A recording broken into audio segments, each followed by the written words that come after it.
familiares, eles frequentemente acompanham o paciente, desde o diagnóstico, né, ao longo da trajetória da doença, desde o diagnóstico, ao longo dessa trajetória, e durante todos os outros encontros com a equipe de saúde, é comum que o paciente seja acompanhado de um familiar seu. Então, a relação médico-paciente, nesse contexto, na verdade, ela é caracterizada por ser uma tríade. Então, é o paciente, a família e a equipe. É claro que a presença de familiares pode aumentar a complexidade do encontro. É uma terceira parte que está adentrando, né, no consultório ou na visita a nível hospitalar. Por um lado, isso pode facilitar a participação e a interação do próprio paciente com a equipe. Mas, por outro, isso pode, claro, apresentar alguns desafios à equipe de saúde.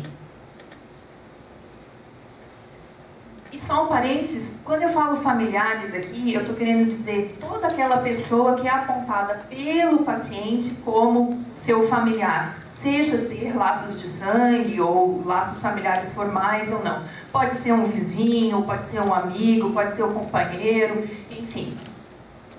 E ainda que essas pessoas elas não estejam presentes em um determinado ponto, fisicamente presentes, elas estão ali na cabeça do paciente, né? Elas estão presentes de alguma maneira. E a gente sabe, na medida que essas pessoas elas vão influenciar as tomadas de decisão do paciente, o tratamento e a adesão que o paciente vai ter ao tratamento. Então, é uma terceira parte fundamental dentro dessa tríade. E aqui eu destaquei, assim como o paciente, os familiares, eles também têm dúvidas, eles também têm dificuldades, eles também têm as suas limitações e eles também têm as suas emoções e que precisam ser respeitadas e levadas em consideração. Então, esse é esse conceito de reciprocidade do sofrimento que eu queria trazer aqui, porque para falar em como que eu vou me comunicar com a família, eu preciso colocar em pauta essa questão, vamos se colocar no lugar do familiar. Como é que deve ser um familiar de um paciente que recebeu o diagnóstico de câncer, que está fazendo um tratamento tão difícil, tão sofrido de câncer? Então, entender essa reciprocidade do sofrimento. Essas pessoas estão sofrendo junto, né? Então, esse conceito é fundamental, porque entender isso vai pautar, vai moldar a maneira como a gente vai interagir com essas pessoas. Como é que é ser familiar do paciente que tem câncer? Como é que é conviver com o sofrimento do outro, com os medos, as mudanças de planos que vão acontecer ao longo do tratamento, da trajetória da doença, os ajustes nos sonhos, o impacto financeiro daquela doença? Não é fácil. Não é fácil para o paciente, não é fácil para a família. A gente precisa entender isso para entender o porquê que as famílias às vezes reagem da maneira como elas reagem. Entender que os familiares, eles também podem estar doentes, eles também podem estar frágeis, eles também podem estar idosos, né, ser idosos, eles também têm outras demandas familiares. Então, não é incomum o tratamento de um paciente idoso e o cônjuge, que costuma ser o principal cuidador, também é idoso, também está doente. E, claro, diante disso tudo, existe um risco de morbidade psicossocial durante a doença e até mesmo após a morte do paciente. Ou seja, eu estou falando da probabilidade de um luto mais complicado, de um luto difícil. Claro, nem toda família é igual, as famílias são todas diferentes, nenhuma família é perfeita, mas algumas, claro, elas são um pouco mais resilientes que as outras. Outras são um pouquinho mais disfuncionais. Então, embora nenhuma família seja perfeita, umas conseguem se adaptar melhor do que as outras.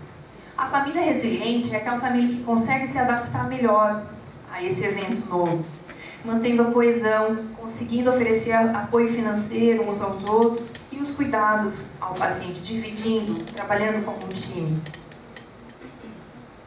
Já a família mais disfuncional, e disfuncionalidade aqui dos mais diferentes graus, né? Mas são aquela família que tem dificuldade de comunicação entre si, que tem os conflitos entre si, muitas vezes os conflitos eles já existiam antes, e às vezes eles estavam ali subliminares e durante a doença a coisa aflora, né? Então os conflitos internos são famílias menos coesas, e essa família vai ser a família de maior risco, de desfechos piores a nível psicossocial. E isso é importante a gente saber, porque a gente vai precisar aprender a reconhecer aqueles familiares sob maior risco e até eventualmente encaminhar para uma terapia de apoio até precocemente, né? Uma terapia preventiva. Bom, então eu estou falando para vocês essa questão da reciprocidade, né, do sofrimento. Estou falando que não é fácil ser familiar de um paciente com uma doença como o câncer. Então isso já é importante, a gente começar a se colocar no lugar dessas pessoas, né, e entender que não é fácil.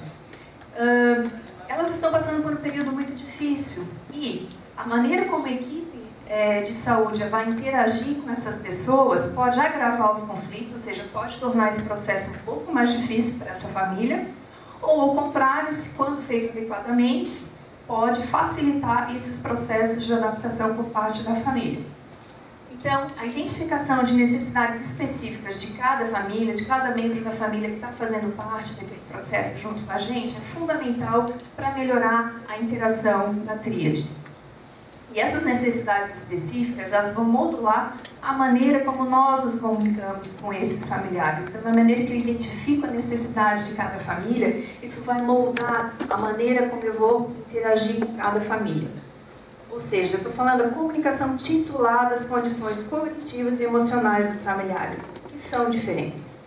Quais são as necessidades, as principais necessidades dos familiares? E aqui eu destaquei acolhimento e informação. Eles querem saber o que está acontecendo e eles querem ser acolhidos, querem ser ajudados num momento tão difícil. E essas duas coisas a gente consegue fazer através de uma comunicação bem feita. A gente consegue passar as informações e, como a gente sabe, o papel da comunicação também é o de acolher. Então, comunicação não é só troca de informações, é o acolhimento do outro, através de uma palavra, de um olhar. Enfim, a gente também acolhe o outro através da comunicação. Então, em termos de informações que os familiares normalmente desejam, eles querem saber diagnóstico, prognóstico e tratamento. O que o paciente tem, vai ter cura e qual que é o tratamento que vai ter que ser feito. Então, eles querem saber, via de regra, essas três coisas.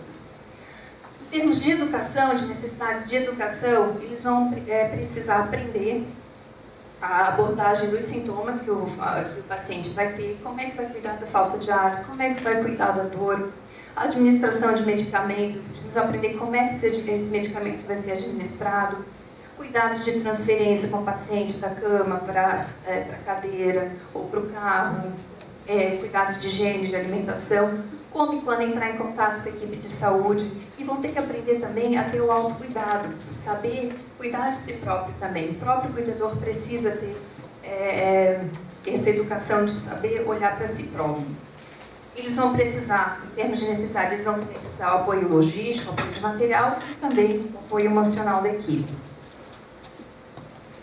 Em termos de estratégias, diante de tudo isso, uma vez que nós diagnosticamos ou percebemos quais são as necessidades de cada família, então, em termos de estratégias comunicativas, o que a gente tem que fazer? Primeira coisa é envolver os familiares nessa tríade mesmo, nesse processo. Vão abraçar a causa, eles vão ser provavelmente nossos melhores aliados nesse tratamento.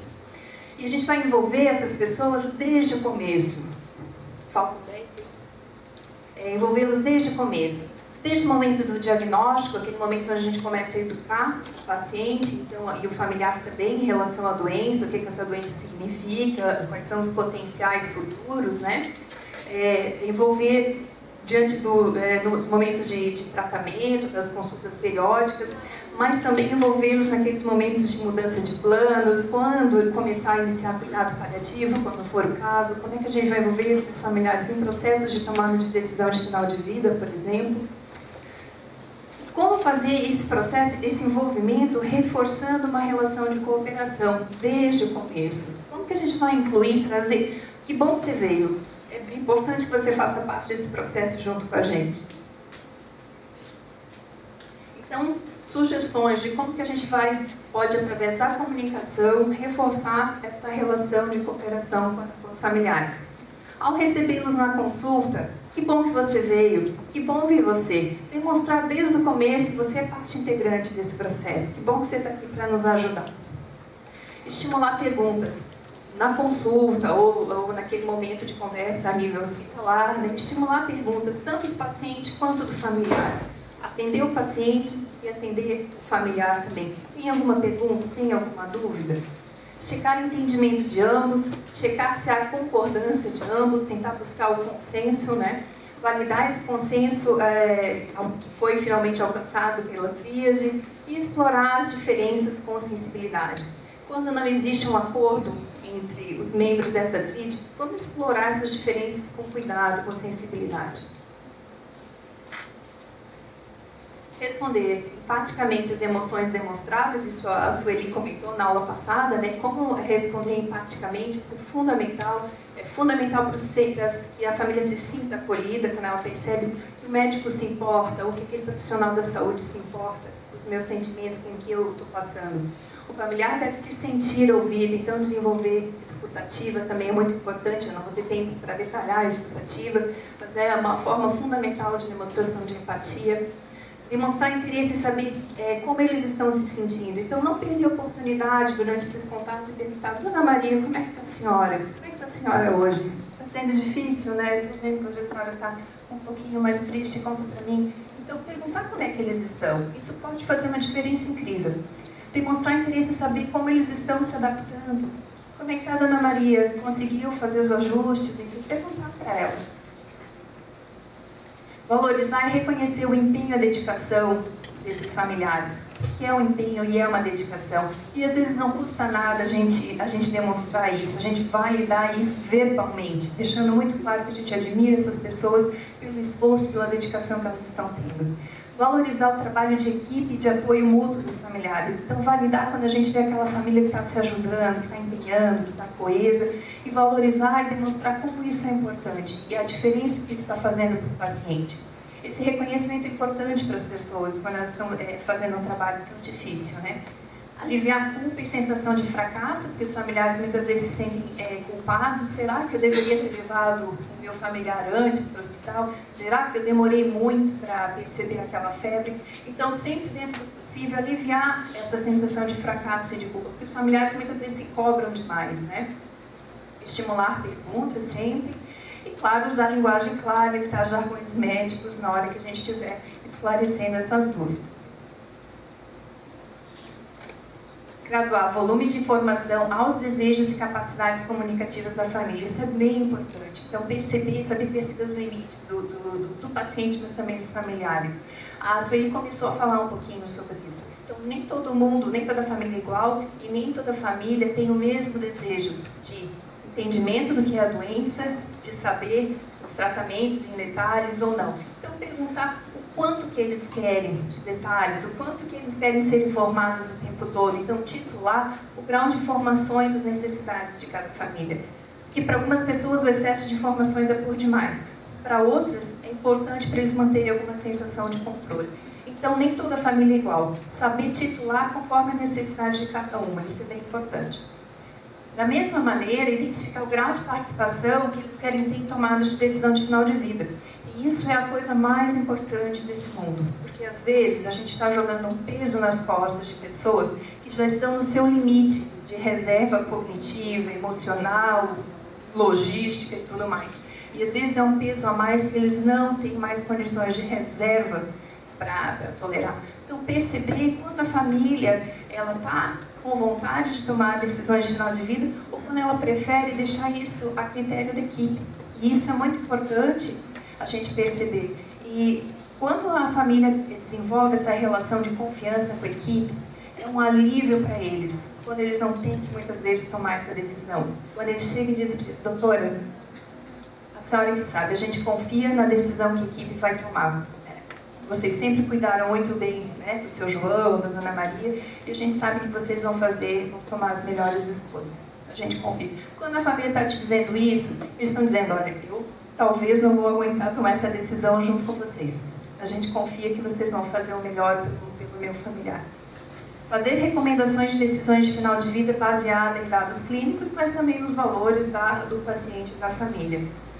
Sempre permitir o elemento de esperança. A esperança vai estar ali até o final, e é um sentimento bonito, e ele coexiste muito bem com a percepção da realidade. As pessoas têm esperança, mesmo quando elas sabem que a probabilidade das coisas irem bem é muito pequena, mesmo diante da morte muito próxima. Então, a ideia é falar, torcer pelo melhor, mas se preparar para o pior. As pessoas conseguem trabalhar essas duas coisas ao mesmo tempo. Convocar reuniões familiares, quando necessário, né? Então, fazer uma reunião com essa família, da equipe com a família, e reuniões tanto proativas, ou seja, já para prepará-los, ou quando alguma coisa aconteceu, que seriam as reuniões reativas. Digamos que o caldo entornou por alguma situação, houve algum problema, então a gente chama a família para conversar e tentar resolver o conflito. Então, eu queria terminar só dando uma sugestão de estrutura de conferência familiar. E se vocês forem notar, ela não é diferente daquela sequência do SPICE, o ABCDE ou do próprio 6 passos, né? Se a gente for ver, ela tem a sua lógica, uma lógica intrínseca que é muito semelhante, né, a esses processos todos. Então, primeiro, os objetivos da conferência familiar. Identificar o entendimento, as necessidades e as dificuldades da família. Então, para isso que eu chamo a família para conversar. Para oferecer informações e educar a família em relação à doença, para oferecer apoio emocional, para identificar os valores, vontades prévias do paciente e para construir essa relação de confiança, que é fundamental que a gente comece a construir desde o primeiro encontro. Isso é fundamental, porque isso vale ouro. Que a família confie na equipe, é valiosíssimo demais. Isso vai ser muito importante lá na frente para essa família. Em termos de estrutura, a gente vai começar com o preparo, depois a introdução, percepção de necessidades, informação, tomada de decisões e conclusões. Resumindo, o preparo é aquele momento onde a gente chama a equipe, quem é que vai estar junto nessa reunião, onde é que vai ser essa reunião, quem é que vai convocar os familiares, enfim, é o processo de preparo, né? Introdução é quando a gente se apresenta, agradece a presença de todo mundo, pede para os familiares se apresentarem e a gente brevemente diz a razão pela qual a gente chamou a reunião. Em seguida, vem a parte que eu julgo que é a mais importante. Na minha experiência, conversando com os familiares, se a gente pula essa parte, a coisa pode degringolar muito fácil. A parte mais importante é quando, então, a gente começa a ouvir. Então, eu jogo uma pergunta aberta para a família, e aí eu escuto o que eles têm para me contar. Como é que vocês estão? O que vocês já sabem da situação da Dona Maria? O que aconteceu, caso tenha acontecido alguma coisa? E deixe eles falar. Na medida que as famílias começam a falar, a gente está identificando uma série de necessidades. Uma, o que eles já sabem. Duas, a questão da linguagem. Eu estou percebendo se é uma família que tem um linguajar um pouquinho mais simples, ou se é uma família que tem um linguajar um pouquinho mais elaborado, porque quando eu for responder, eu vou ter que mimetizar esse linguajar, né?